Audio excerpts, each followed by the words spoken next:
Hey everyone, hope everybody is doing well. Hopefully everybody had a good weekend. Many years in this channel I've been talking about some of the upsides as well as the downsides going downhill effects affecting the Las Vegas area. And one of them has been the corporatization, the management of the major hotel and casinos, especially on the Strip. As you know, we had the Super Bowl last weekend, and this is a post shown by Jeff Broman or retweeted by CyrusHojjaty, and you can see here how the room rates are pretty low. Now you can argue, well, maybe that they do have some boundaries, they're not as greedy or selfish, but what this also tells you is that people are not going to this area. They're not vacationing like they used to, and the numbers are showing it. What they have been doing over time is they have been increasingly making their products more scarce, raising their prices, scaring out a lot of visitors away, thinking that sports, nightlife, conventions are just the way to go. Everybody else, let's just throw them under the bus. We can just continue to raise prices. And this has had a lot of negative effects. I feel sorry for a lot of the people that work there, their tips, their activity, small businesses that are connected to all of this. It's just absolutely pretty sad. Now, of course, we all know that they advertise as like, yeah, it's $24 a night or $70 a night. But when you factor in the resort fees and parking fees, it ends up being more like $100 or so a night. It's just pretty damn disappointing when you think about it. In addition, I would recommend a lot of people go to the Palms next door. You could go to Fremont, Boulder Highway, Station Casinos. There's a lot of places you can go. Although, yeah, they have their issues and they don't have a lot of the benefits. I totally agree. But this is a sign that the powers that be went too far. And I'm going to get to the whole story about how we really got there. As you know, if you go back into the 80s, that's when the corporatization of the casino started to happen. By the 2000s, it became evident that you had like a few companies that owned so much, and now we have MGM and Caesars that own the vast majority of the properties on the Strip. Not just, the price service, you can argue, has gone downhill. You can just, the types of crowds that go there, safety issues, and then this leads me to the hotel security where they're not doing their job, they're harassing people for doing absolutely nothing, which you can see in my video channel trailer about it. This is really the legacy of the former CEO, and I've criticized him on many of my channels, Jim Murren, MGM Resorts, along with other powers that be. When you talk about the politicians like the Reids of the world, the Culinary union machine, the list pretty much goes on. Let's look at the statistics, because again, it's like, well, why come out here when you can have a better time elsewhere? You probably can do sports betting some other venue. Think about it. This is the visitation number. Now, again, the economic recovery we had from the financial crisis and COVID to a certain extent was really not a proper recovery when you think about it. It was just overpriced tourist services and overpriced cheap quality homes. We didn't learn our lesson. We bailed out the banks. We kept interest rates low. We gave all this credit card. And by the way, I think a lot of people are maxing out on their credit cards. Housing market is starting to see signs of turning over. We'll get to that a little later, especially in markets like Florida and Texas. You can see here, this is in 2023, only close to 40 million people right now. I'm going to try to zoom in if I can. Okay. And then this is the number for 2024, and the number is only 41 to 42 million people. It's not a lot, considering the fact if you adjust for global population growth, we still haven't hit the near all-time high of 43 million visitors. Now, if you don't remember what happened in 2016 and afterwards, is that's when they started to charge for parking and valet. They wanted to become more of a sports destination, but what happened was a lot of people got scared away. And this is barely even higher than the peak here in 2007, which was actually close to 40 million visitors, and it's barely even different from the turn of the century, which is close to 36 million visitors. Our population has grown a lot nationally and in the international level. We have barely even changed. It is so absolutely disappointing to see what's happened because, again, they keep nickel and diming their visitors. Look at the convention attendance. It's not all that good, close to 6 million. You can see here, it's still below pre-COVID numbers. And in fact, it's barely even different, actually lower than 2006. And for one reason why is because the room inventory has barely even changed. So actually, we're lower than 156 because of Mirage and Tropicana, but as you can see here, we had about roughly only 140,000 rooms in 2008.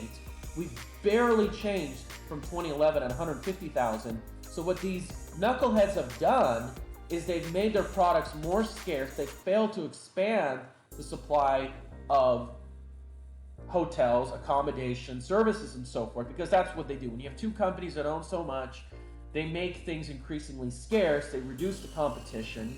I mean, you might argue it has its benefits with rewards and things like that. You might argue you can get the credit card and get free parking and so forth. However, it creates a lot of scarcity. This is one of the reasons why we've seen inflation in many other aspects, particularly agriculture, especially eggs. Okay, if you had multiple different companies, you wouldn't be having these price surges. And that's one of the reasons, but it's a lot more complex than that. You can see your midweek's occupancy rate is at 80%, still below its peak in 2007 and 1996, close to 89%. The weekend occupancy rate is at 90%, still below its peak in 2005. Remember, a lot of things peaked in 2016. This is when they started to charge for parking. This really backfired. I mean, personally, I would have done the paid parking in valet when there's a large major event happening, kind of like what they do in Westgate. Hopefully the economy experiences a downturn and they'll finally learn their lesson. You can see here that the room tax collections, however, the LVCVA, and I go to their meetings a lot, has increased by 80% from 219 million all the way to 366 million. But again, you have to adjust for inflation. And I'm sure it's higher adjusted for inflation, but nevertheless, they're just getting more dollars per person. In 2006, it was 10 million. Now it's up to 13 million. You can see your average daily traffic. More of their visitors are coming by air, especially from international flights. So the US dollar has strengthened compared to other. We're at 44,000 people. Let me look at the updated numbers for the, let's see right here, Highway 60, okay, yeah, average daily traffic. Let me see if I can find that. Yeah, so it has barely changed. It's actually fallen from I-15 at the state line. I just drove through about 16 hours ago. It's absolutely disappointing to see what's happened. These numbers are not looking good. It's at 44,000, and then when you look, in 2006 it was 40,000. Yet the population of California has grown since 2006. This tells you it's scared a lot of people away. And by the way, not only that, but a lot of those visitors who are coming to Vegas from California, they're not staying in a lot of the strip properties that charge for parking. They're staying at the Palms, the Rio, Treasure Island, Sahara, maybe some of the Fremont Street properties. I mean, I know some of them charge for parking, but you can always just like park on the street or something like that. There's ways you can get away with it, but it's not looking really, really good. And to add insult to injury, this son of a gun, Murren, who started to charge for parking, valet, he introduced resort fees, he admitted we changed laws, he cozy ups to all the politicians. The list goes on. You look at how he handled the tragedy that happened 8 years ago, countersuing the victims, COVID task force, everything. It's like almost like he's been really the governor and the leader of everything. This is really what I call corporate fascism. Now he's leading Resorts World. Okay? And as you can see here, he is now chairman effective December 4th. I know this article is kind of old, but I didn't have time to get to this. See here, who knows what he's going to do? Now, I know Resorts World is having issues. I've seen the videos from Vegas Policy. It's just absolutely horrible. And again, I'm not even surprised if this guy is going to actually make things even worse, believe it or not. It's unbelievable because I think he wants to kind of ruin his competition or something like that. Look, this guy should be seen to the entire world. This is the guy who arguably changed Las Vegas for the worse. He's done more damages than all the other CEOs. You might have had issues with Wynn and Adelson and so forth, but it's just absolutely difficult. Resorts World transformed the Las Vegas Strip by providing ultimate guest experience. I'm thrilled to join to continue setting the standard for hospitality. We'll see what he does. I mean, I certainly do not trust him. Let's take a look right here. And this article will show you, look, remember this guy? He's the former governor, complete, sold out to our state. He's part of the University of Nevada, Reno. And by the way, just to show you that, of course, he was no major different from Rory Reid in 2010. It's funny how Rory got 70,000 fewer votes than Harry Reid when he ran for the election in 2010. But again, he's going to be part of Resorts World, and this shows you they're all buddies. They're hijacking this hotel. They're showing you exactly what's going on. It's absolutely ludicrous. My gosh, I mean, when are these people going to be held accountable? And I've seen both of them in person. No, but you have to add heat to see what's going on. This organization, he has served as the chairman of the Nevada Gaming Commission. It's a revolving door, and state's attorney general. This organization has redefined hospitality to Vegas Strip through its unwavering commitment to deliver exceptional guest experience. Sandoval stated at a statement, continued success and innovation, ensuring unforgettable moments to all visits. A major complaint from the Gaming Control Board. Yeah, because Resorts World had a gaming complaint, believe it or not. Yeah, it's absolutely ridiculous, but again, now we got this Brightline train that's going to begin construction very, very soon. Now, again, they've had success in Florida. The tickets have been selling out. It's just hard for me to see, though, that this is going to be as bad as the California high-speed rail. However, this is a private company, and I do think, even though it's going to have its over-budget issues and it's not going to be on schedule, nevertheless, I do believe, though, that this system, however, maybe it might shake up to the whole paid parking scheme. Maybe people like me don't have to own cars if I want to see my family down south. It can really, really shake things up. But you let me know what you think. I'll have to do another video about this very, very soon. But one of the red flags is that they keep delaying things, okay? We're going to have to really see how this goes on. But I do hope to see a lot of infill development in around the stations. Now let's take a look. Now, Las Vegas Valley land shortage impacts jobs and businesses. Look, I've been critical of the BLM, their system, since like 2009. I've been aware about this. I've been wanting to be a real estate developer ever since. The county commissioners under Sisolak in 2018 voted to expand the BLM.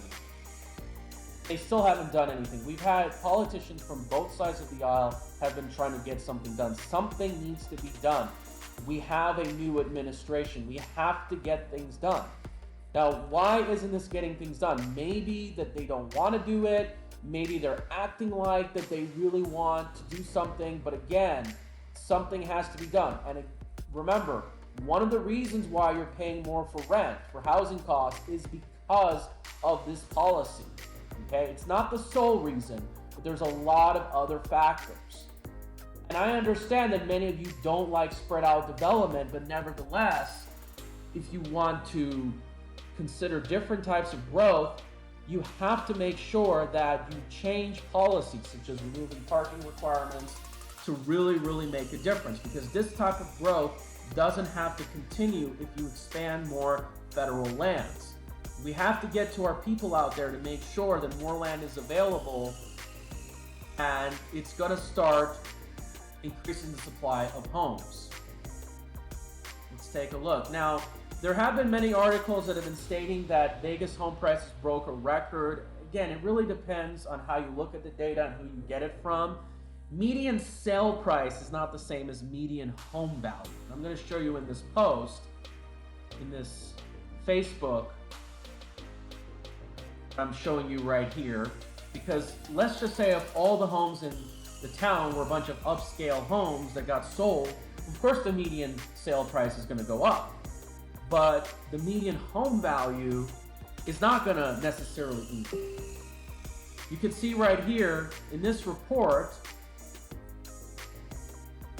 Vegas only increased, median listing prices only went up 1.6%. Okay, now it's gone up close to 50% since January 2019 because of the forbearance, the foreclosures, and we'll have to see the legacy of that, because I heard it's going to end.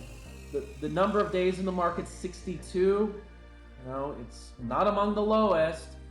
Price reduced share, 16%. So it's certainly lower than a comparable market like Phoenix with 467,000. But here's the thing, inventory is going up. Active listing count year over year. Foreclosures are going up, just below Denver, slightly higher than Tucson, San Diego, Miami. Like I said, the Florida housing market's getting worse. Phoenix is going up, Los Angeles, all these things matter. And by the way, Los Angeles, I think, includes Orange County, so LA County is doing worse. But some areas, they haven't seen significant inventory surge. New York, a lot of these other places, because I think that this trend of moving down to the south is backfiring all these other different things, but a lot of homes are not being listed because remember, we still have a lot of people that bought the homes at 2-3% interest rates. So that's why the national average hasn't really come down. It's because of the Northeast and the Rust Belt, the Midwest. You can see here, Detroit only went up 11%. The prices are still not high in Detroit, in the metro area, 240%. You can see here as low as 230 in Pittsburgh. But then again, they haven't seen a significant surge, like less than 10% in Detroit, but Las Vegas is seeing signs of a slowdown. Then again, anything could happen, okay? Because remember, Vegas did not have a proper recovery from the financial crisis. Okay, now look at this. They said that home prices in LA were going to surge. I knew that some areas were going to go up and some areas were going to come down. So LA homes are selling half price. It used to be Paradise in the Palisades area. One last thing before I go, I want to talk about Vegas construction. I mean, this construction they keep doing is just annoying. Now, I'm glad they're taking care of the roads, the highways, but it's just getting so annoying. It is so insane.